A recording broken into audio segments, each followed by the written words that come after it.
আসসালামু আলাইকুম রহমতুল্লাহ। সুপ্রিয় ইসলামী আলো দর্শক মণ্ডলী, আশা করি আল্লাহর অশেষ রহমতে আপনারা সবাই ভালো আছেন।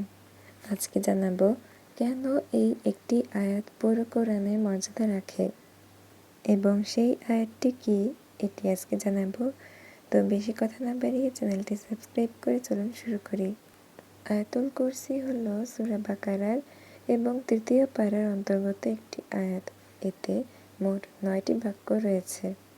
রাসূল সাল্লাল্লাহু আলাইহি সাল্লাম একটি সহিহ হাদিসে বলেছেন যে এই আয়াতের মধ্যে ইসমে আজম বিদ্যমান। ইসমে আজম হলো আল্লাহর সেই নাম যাতে প্রভাব শক্তি লুকিয়ে রয়েছে। আরশের তুলনায় আয়াতুল কুরসি দেখানো হলে তখন আয়াতুল কুরসির অবস্থান হলো তখন একটি বিশাল মরুভূমিতে পড়ে থাকা একটি ছোট আংটির সমান। এটি হলো তার সাম্রাজ্য, তার চিরন্তন সত্য, জ্ঞান, জীবনের ঘোষণা। এই আয়াতে এমন শক্তির কথা উল্লেখ রয়েছে যা কোনো দিনও শেষ হবে না। আয়াতুল কুরসি পাঠ করার সাথে সাথে তাদের জগতের এত পরিমাণ বিস্ময়কর ঘটনা ঘটে যা আমরা সহ্য করতে পারবো না দেখলে। তাই আল্লাহ তাআলা আমাদের চোখের সামনে একটি পর্দা দিয়ে রেখেছেন। আলেমগণ বলেন, আয়াতুল কুরসি হলো বস্তু জগতের শেষ সীমানা। যেখানে দৃশ্যমান জগৎ শেষ হয় সেখানে থেকে আয়াতুল কুরসির পরিধি শুরু হয়।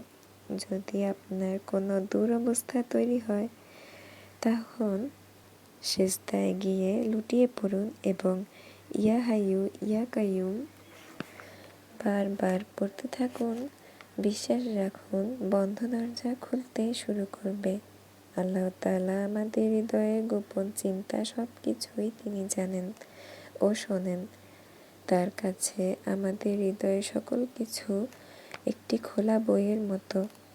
আপনি যখন আয়াতুল কুরসি পড়ে আপনার সন্তানদের এবং আপনার ঘরের উপরে, ধন সম্পদের উপরে ফু দিবেন, তখন আপনি তাদের সেই সত্তার হাতে সমর্পণ করছেন যিনি কখনোই ক্লান্ত হন না।